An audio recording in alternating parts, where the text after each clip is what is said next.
우리가 소망으로 구원을 얻었으니 보이는 소망이 아니니 보는 것을 누가 바라리요. 아멘. 시간 예배하고 오신 여러분을 진심으로 환영하고 축복합니다. 네, 오늘은 고통과 탄식의 심포니라는 제목으로 은혜 나누겠습니다. 이 말씀으로 저와 여러분이 큰 위로와 소망이 되시기를 간절히 축원합니다. 우리는 지난주 현재의 고난과 장차 우리에게 나타날 영광의 가치가 감히 비교할 수 없는 것이라는 사실을 배웠습니다. 현재의 고난은 종이 시계에 비교한다면 장차 우리에게 나타날 영광은 황금 시계라고 할 수가 있는 것입니다. 우리는 장차 그리스도 안에서 우리에게 나타날 영광을 바라며 환난 가운데서도 기뻐할 수 있는 자들이 되었습니다. 그런데 이러한 성도의 영광은 성도들만 소망하며 기다리는 것이 아닙니다. 19절로 22절에서 바울은 성도의 종말론적 영광을 성도뿐만 아니라 모든 피조 세계가 간절히 기다리고 있다는 사실을 의인법을 사용하여 아주 생생하게 설명합니다. 여기 모든 피조 세계란 바로 하늘과 땅, 강과 바다, 나무와 풀과 꽃들, 모든 새와 동물들과 물고기들을 말합니다. 그들이 고대하다라는 말, 아포카라도키아는 발꿈치를 높이 들고 머리를 쭉 빼고 내밀어 쳐다보며 강렬한 기대감을 가지고 기다린다, 대망한다라는 의미입니다. 그런데 19절 원문에는 한글 성경에는 번역되지 않은 기대하다, 찾다, 고대하다라는 뜻의 에페테케타이, 아포카라도키아와 같은 의미의 단어가 반복해서 쓰이고 있습니다. 이로써 바울은 모든 피조물들이 그리스도의 재림 때 성도들이 그리스도와 공동 상속자로서 영광스럽게 나타나게 되기를 얼마나 간절히 고대하는지를 강조하고 있습니다. 여러분, 그러면 모든 피조물들은 왜 그토록 하나님의 아들들의 회복, 하나님의 아들들의 온전한 몸의 구속, 영화를 이토록 간절히 고대하는 것일까요? 그것은 바로 하나님의 아들들의 회복은 곧 피조물들의 회복을 의미하기 때문입니다. 사도행전 3장 19절로 21절을 보십시오. 그러므로 너희가 회개하고 돌이켜 너희 죄 없이 함을 받으라. 이같이 하면 새롭게 되는 날이 주 앞으로부터 이를 것이요 또 주께서 너희를 위하여 예정하신 그리스도 곧 예수를 보내시리니 하나님이 영원 전부터 거룩한 선지자들의 입을 통하여 말씀하신 바 만물을 회복하실 때까지는 하늘이 마땅히 그를 받아들이라. 여러분, 사도 베드로는 오순절 성령 강림의 날 디아스포라 자유민들에게 복음을 전할 때 하나님께서 만물을 회복하실 때가 있을 것이라고 하였습니다. 모든 피조물은 바로 이 만물이 회복되는 때를 간절히 기다리고 있는 것입니다. 이사야 11장 6절로 9절입니다. 그때 이리가 어린 양과 함께 살며 표범이 어린 염소와 함께 누우며 송아지와 어린 사자와 살찐 짐승이 함께 있어 어린아이에게 끌리며 암소와 곰이 함께 먹으며 그것들의 새끼가 함께 엎드리며 사자가 소처럼 풀을 먹을 것이며 젖먹는 아이가 독사의 구멍에서 장난하며 젖된 어린아이가 독사의 굴에 손을 넣을 것이라. 내 거룩한 산 모든 곳에서 해됨도 없고 상함도 없을 것이니 이는 물이 바다를 덮음같이 여호와를 아는 지식이 세상에 충만할 것임이니라. 사랑하는 여러분, 에덴의 회복, 만물의 회복은 구약의 선지자들이 쉼없이 증거하던 것이었습니다. 그런데 장차 회복되어질 피조 세계의 영광은 사실 에덴의 영광보다 훨씬 뛰어난 것이 될 것입니다. 20절 말씀을 보십시오. 피조물이 허무한데 굴복하는 것은 자기 뜻이 아니요 오직 굴복하게 하시는 이로 말미암음이라. 여기 허무한데 마타이오 테티는 무익함, 쓸데없음, 의도하던 목적을 이루지 못함, 제 역할을 해내지 못함이라는 뜻입니다. 70인역은 이 단어를 헛되다, 헛되니라는 그 헛되다라는 뜻의 히브리어 헤벨의 역어로 사용하고 있습니다. 그리고 굴복하다, 피페타게는 예속되었다, 복종당했다라는 뜻의 부정과거 심적 수동태입니다. 이것은 과거의 어느 순간 모든 피조물이 허무한데 굴복당하기 시작하여 지금까지 계속되고 있다는 의미를 보여줍니다.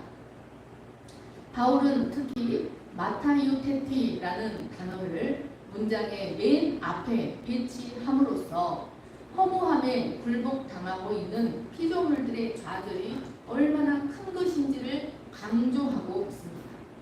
그런데 이처럼 피조물이 허무한데 굴복하며 본래 의도했던 목적, 본래 계획되었던 제 역할을 제대로 해내지 못하는 처지가 된 것은 자신들의 의지나 자신들의 행동의 결과는 아니었습니다. 20절 하반절을 보십시오. 자기 뜻이 아니요 오직 굴복하게 하시는 이로 말미암음이라. 여러분, 이 말은 하나님이 그들로 허무함에 굴복하게 하셨다는 것입니다. 그것은 전적으로 하나님의 뜻이었으며 하나님의 명령이었다는 것입니다. 피조물들은 전적으로 자신들로 허무한데 굴복하도록 명령하신 하나님의 뜻을 받들어 썩어짐에 종노릇하고 있는 중이었습니다. 그러면 하나님은 왜 모든 피조물로 하여금 허무한데 굴복하고 썩어짐에 종노릇하도록 명령하셨을까요? 그것은 바로 인간의 죄에 대한 하나님의 심판이었습니다. 하나님은 인간이 하나님과의 언약을 배반하고 타락한 순간 그들에게 부여하셨던 자연계에 대한 통치권을 빼앗으셨습니다. 동시에 그들의 활동 무대인 모든 자연 세계까지 함께 저주를 받게 하셨습니다. 창세기 3장 17절로 19절을 보십시오. 아담에게 이르시되 내가 내 아내의 말을 듣고 내가 내게 먹지 말라 한 나무의 열매를 먹었은즉 땅은 너로 말미암아 저주를 받고 너는 내 평생에 수고하여야 그 소산을 먹으리라. 땅이 내게 가시덤불과 엉겅퀴를 낼 것이다. 내가 먹을 것은 밭의 채소인즉 내가 풀구로 돌아갈 때까지 얼굴에 땀을 흘려야 먹을 것을 먹으리니 내가 그것에서 취함을 입었습니다. 너는 흙이니 흙으로 돌아갈 것이니라 하시니라. 여러분, 본래 모든 피조 세계는 하나님이 보시기에 심히 좋았더라 라고 하실 만큼 모든 것이 선하고 조화롭고 아름다웠습니다.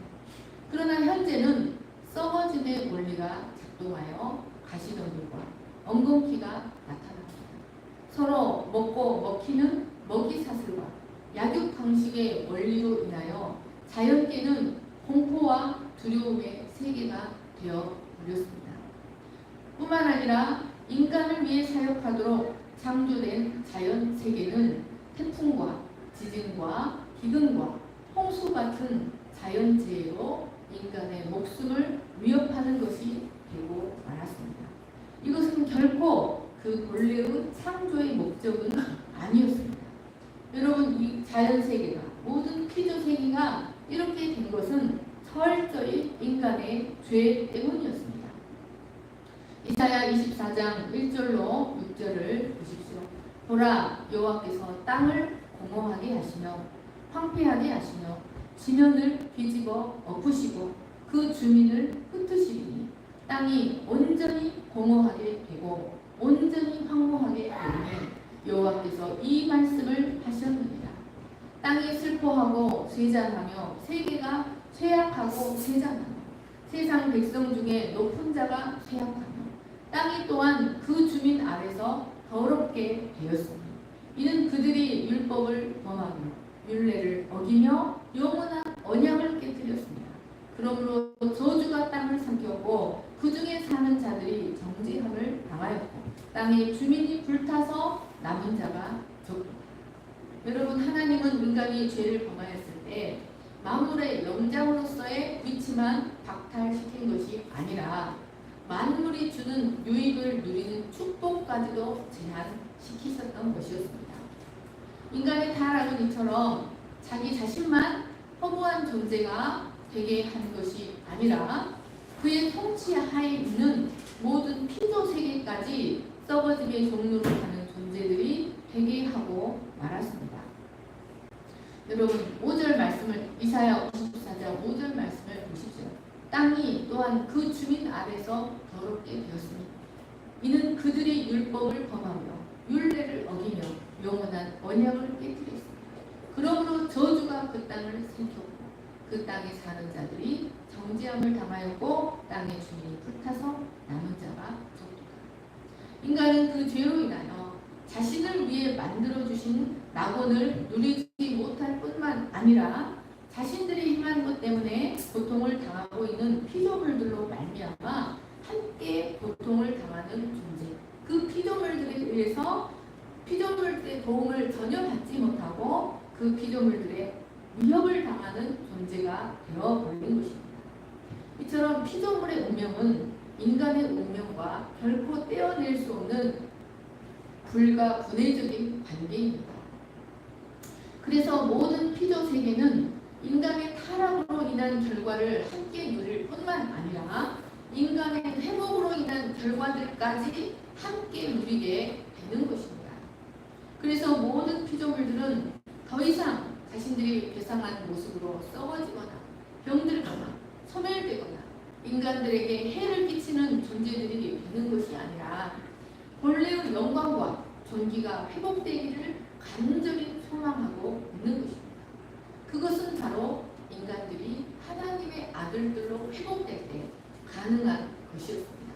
그래서 모든 피조물들은 하나님의 아들들이 나타나는 때가 오기를 간절히 소망하며 기다리고 있는 것입니다. 21절 말씀을 보십시오. 그 바라는 것은 피조물도 썩어짐의 종노릇함에서 해방되어 하나님의 자녀들의 영광의 자유에 이르는 것이니라. 여기 그 바라는 것이는 이란 말씀은 그 소망 안에서라는 의미입니다. 이 헬피디라는 단어는 헬라어 원문에서 20절에 가장 마지막에 있는 피페타게 굴복하는 것이라는 단어를 수식하고 있습니다.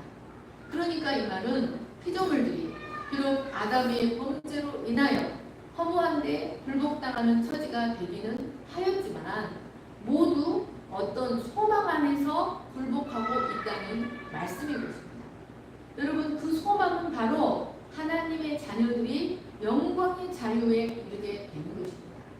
그로 말미암아 자신들도 썩어짐의 종로릇한 데서 해방되어 피조물로서의 영광, 원래 가졌던 영광을 온전히 회복되게 되는 것이었습니다. 여러분, 썩어짐이라는 말은 사망과 멸망을 의미합니다. 그리고 종노릇은 노예 상태가 되었다, 사망의 노예 상태가 되었다라는 의미입니다. 그러니까 모든 피조물들이 자기 의지와 상관없이 사망과 멸망에 전적으로 굴복하여 모두 소멸을 향해 나아가고 있다는 것입니다. 여러분, 한번 깊이 생각을 해보십시오. 우리가 지금 이 세상은 너무나 아름다운 것처럼 보이는데 사실은 그 속에서는 말할 수 없는 탈의식이 나타나고 있다는 것입니다. 형용할 수 없이 아름다운 색으로 그 자태를 자랑하는 꽃들은 겨우 며칠이 지나지 못해 추하고 더러운 색을 띠며 시들어버리고 맙니다. 푸르름을 뽐내던 나뭇잎들도 시간이 지나면 흉한 갈색을 띠며 아무 힘없이 나뭇가지에 대롱대롱 매달려 있다가 마침내 떨어져 버리고 맙니다. 꽃과 채소와 나무들은 끊임없이 흉측한 벌레들과 해충들에 의해 고통을 당하고 독한 약을 치지 않으면 제 빛을 내지 못하는 처지가 되어버렸습니다. 피조세계만 그러합니까? 사람의 몸은 또 어떠합니까? 제 아무리 비싼 화장품과 제 아무리 비싼 보신약을 먹는다 할지라도 시간이 지나면 그 아름다움을 자랑하는 머리털도 숭숭 빠져서 머리가 멍해집니다. 그 아름다운 얼굴빛도 점점 거뭇튀튀해지다가 결국 소멸되어지고 맙니다. 이처럼 부패와 썩어짐의 씨앗, 사망의 씨앗은 모든 피조물의 영광을 빼앗아 헛되고 쓸모없는 것이 되어버리게 하였습니다. 여러분, 무엇이 이 온 피조 세계를 덮고 있는 썩어짐의 요소를 제거할 수 있겠습니까? 인간이 영양을 만들어냈다 한들 그 썩어짐을 영원히 멈추게 할 수 있겠습니까? 아무것도 이 피조 세계의 썩어짐을 멈추게 하지 못합니다. 왜냐하면 그것은 바로 모든 피조물로 모든 피조 세계가 썩어짐에 굴복하도록 명령하신 분이 하나님이시기 때문입니다. 여기 해방되어라는 말은 미래시제 수동태로 기록되어 있습니다. 이것은 피조물이 결코 그 스스로의 힘으로는 썩어짐의 속박에서 벗어날 수 없다. 오직 외부적인 어떤 강력한 능력에 의해서만 이 썩어짐의 속박에서 썩어짐의 씨앗으로부터 해방될 수 있다는 사실을 가르쳐줍니다. 여러분, 마찬가지로 하나님의 자녀들이 그 죄와 그 몸과 영이 죄와 불의로부터 또 썩어짐의 씨앗으로부터 완전한 해방을 누리는 것도 전적으로 하나님의 능력으로만 가능합니다. 모든 피조물들은 오직 예수 그리스도의 재림의 날 하나님의 아들들이 하나님의 영광스러운 능력에 의하여 영광의 자유에 이르게 될 때 비로소 썩어짐의 종로를 돼서 완전히 해방되어 그 영광과 자유를 회복할 수 있습니다. 여러분, 모든 피조물들이 하나님의 아들들에 나타난다는 것을 소망하면서 탄식하고 있다는 사실은 우리에게 무엇을 가르쳐줍니까? 그것은 하나님의 성품이 무엇인지를 우리에게 가르쳐줍니다. 여러분, 이것은 하나님께서 아담의 범죄로 인하여 땅을 저주하시던 그때 모든 피조물들에게 구원의 소망도 함께 주셨다는 사실을 가르쳐줍니다. 하나님은 아담이 범죄하였을 때 죄의 결과로 일어날 심판에 대해서만 말씀하신 것이 아니었다는 것입니다.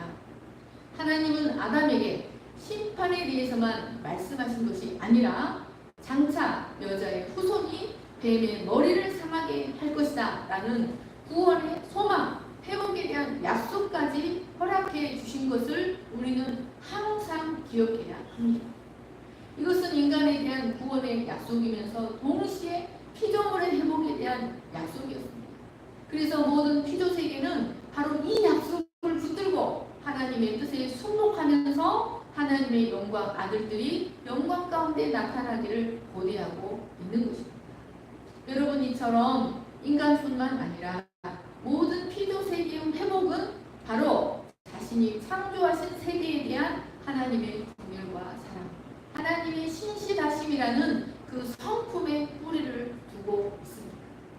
여러분, 하나님이 인간과 다르시다는 하나님의 거룩성은 바로 당신의 피조물, 당신의 창조물을 영원한 썩어짐의 상태로 내버려 두지 않으실 것이다.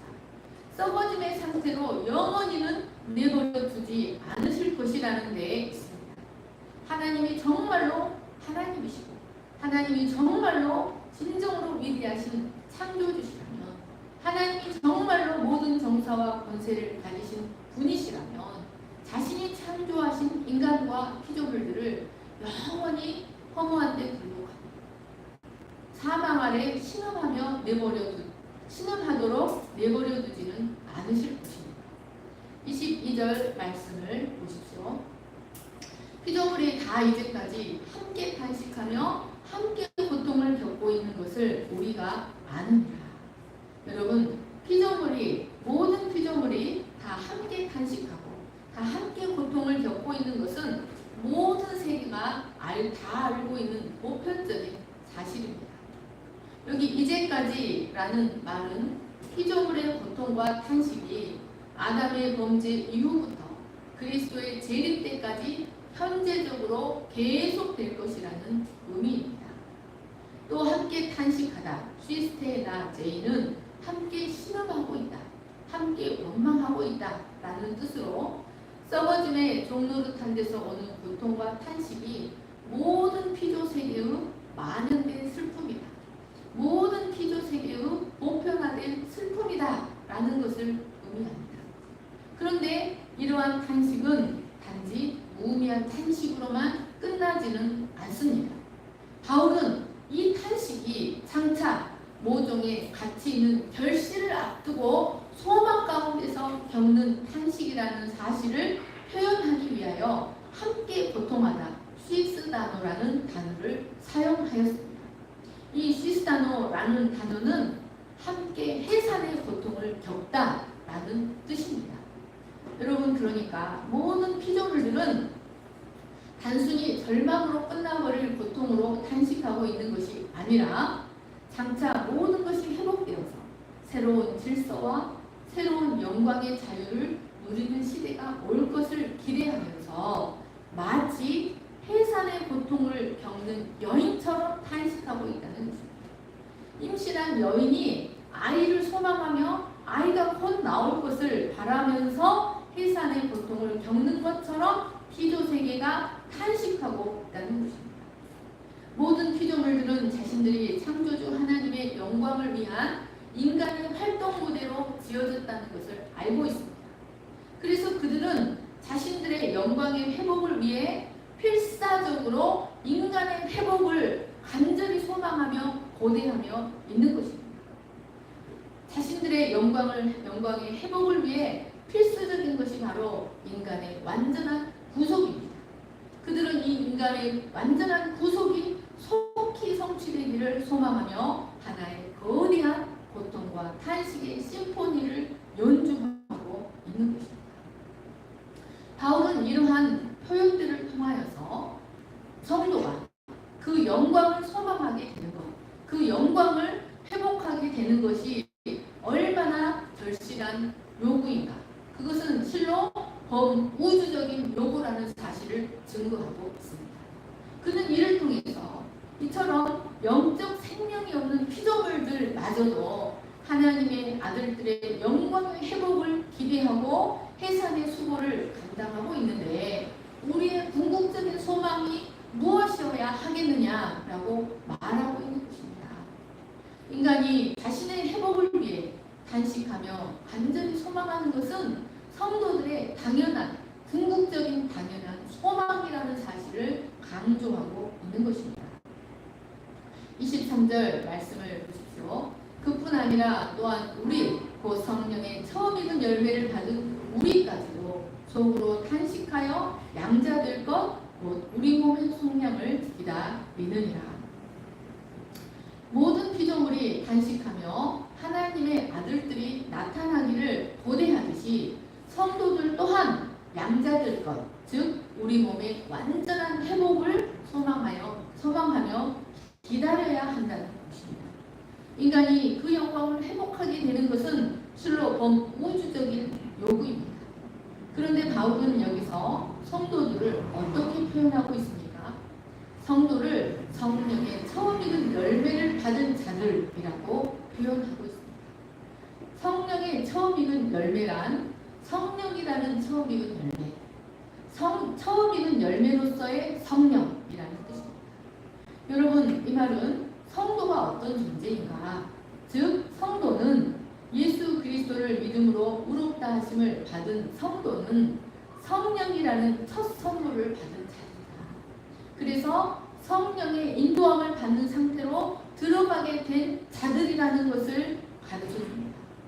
여러분, 이것은 장차 우리에게 주어질 두 번째 선물도 있다는 것입니다. 우리에게 주어질 둘째 익은 열매, 처음 익은 열매가 있다면 둘째 익은 열매들도 있다는 사실을 전제하고 있습니다. 그것이 바로 장차 우리에게 나타날 완전한 구원, 몸의 구속, 영화입니다. 우리는 이 땅에서 성령을 통해서 장차 우리에게 이루어질 영광을 그림자적으로 경험합니다.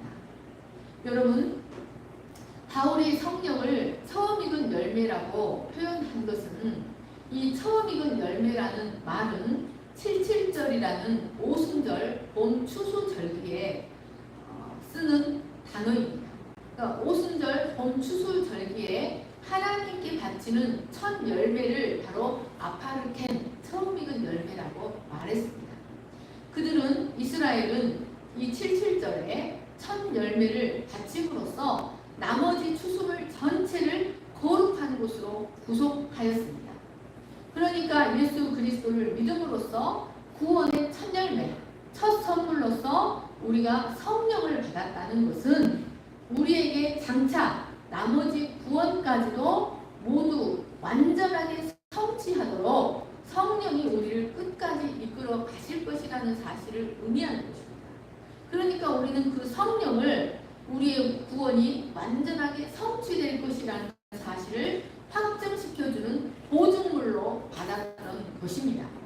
이 성령은 우리가 완전한 구원에 이르기까지, 우리가 예수 그리스도와 동일한 영화의 상태에 이르기까지 잠시도 떠나지 아니하시고 우리를 인도하십니다.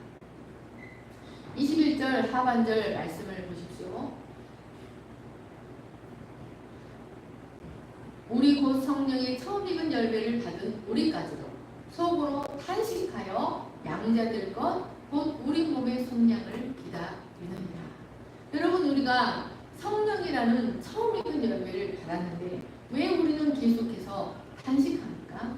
그것은 우리가 비록 성령이라는 처음 익은 열매를 받았다 할지라도 우리 몸은 아직 완전한 구속을 받지 못했기 때문입니다.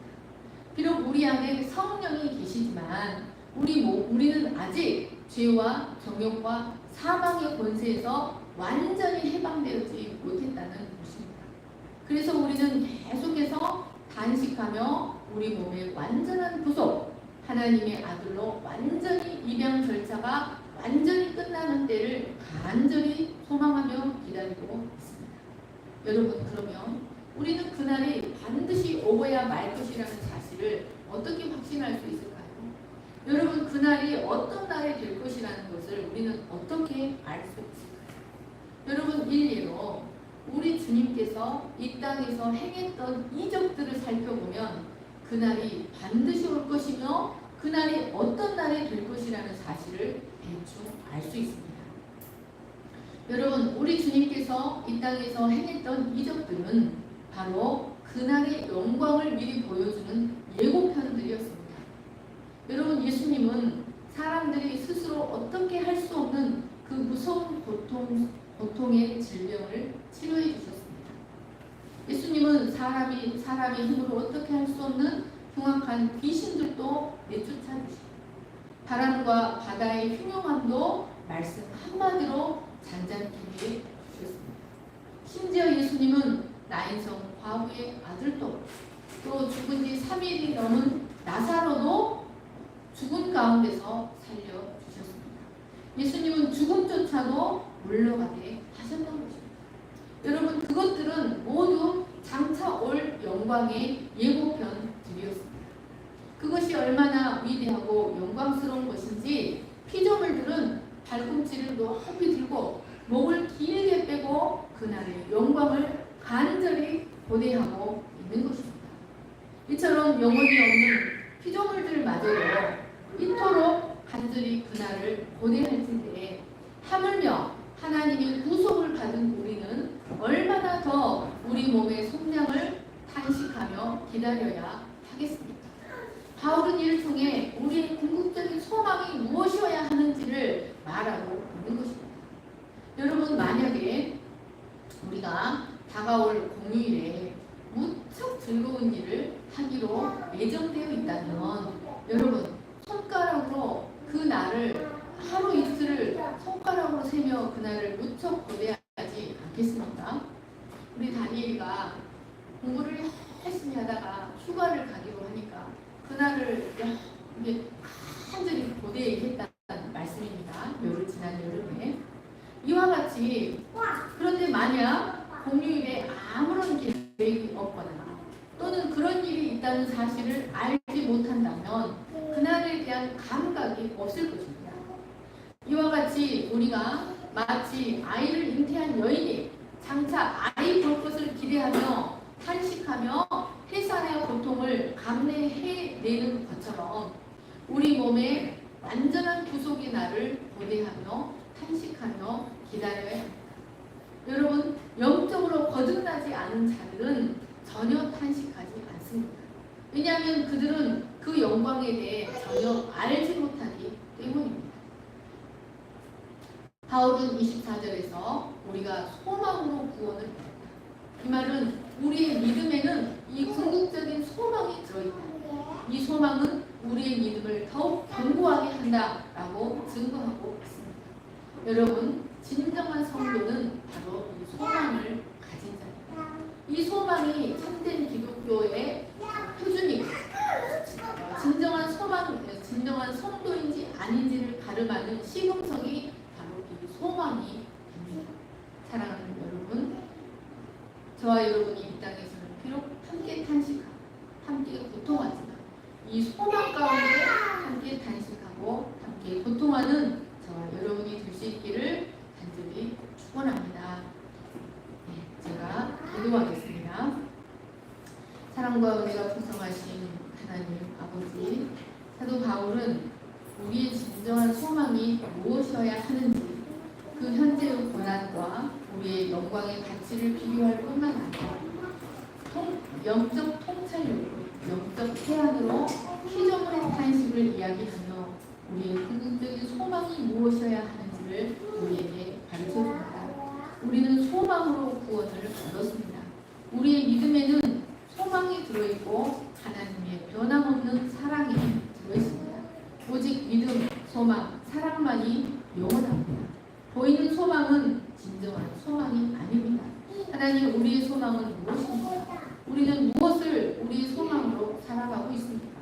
우리의 죽음과 함께 사라져버리는 소망을 우리의 소망으로 삼고 살아가고 있습니까? 예수 그리스도의 재림의 날, 그리스도의 몸과 같이 우리도 영화로운 몸으로 더 이상 죄도 없고 사망도 없고 모든 어둠의 세력이 불못에 던져질 그 때를 소망하며 이 땅을 살아가는 저희들이 되게 하여 주시기를 간절히 기도합니다. 이 소망이 우리를 견고하게 하고 이 소망이 우리를 담대하게 하고 이 소망이 우리를 강건하게 할 줄로 믿습니다. 감사하며 거룩하신 예수님의 이름으로 기도합니다.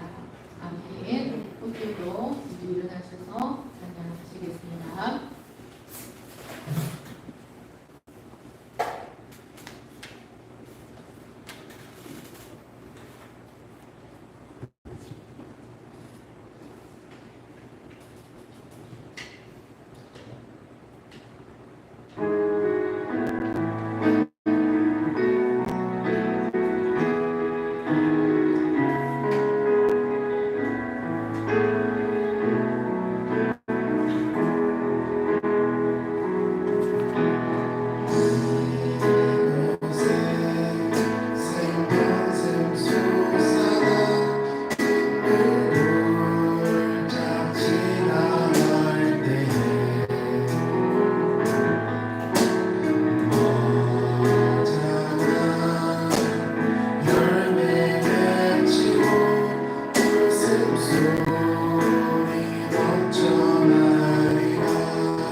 모든 세계가 이 썩어짐의 종류의 상태가 영원히 계속된다면 우리에게 무슨 소망이 있겠습니까?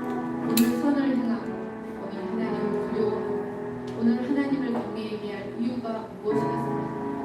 그러나 하나님은 우리의 세계를 영원히는 썩어짐의 종류로 내어버려 두지 않으시고 하나님 자신이 반드시 그것을 회복시키실 것이고 우리의 회복자 고엘로 예수 그리스도를 보내셨고 그가 십자가에 못 박혀 죽으심으로 모든 죄에 대한 대가를 감당하시고 모든 피조물의 영광 또한 우리의 영광을 회복시키신 것이고 하나님은 인간의 범죄 현장에서 심판만 선고하신 것이 아니라 회복에 대한 약속을 주셨습니다.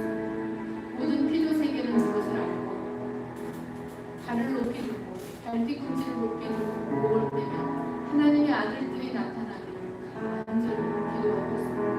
하물며 우리는 하나님으로부터 영의 구속을 받은 우리는 더욱더 이것을 소망하며 살아가야 하지 않겠습니까?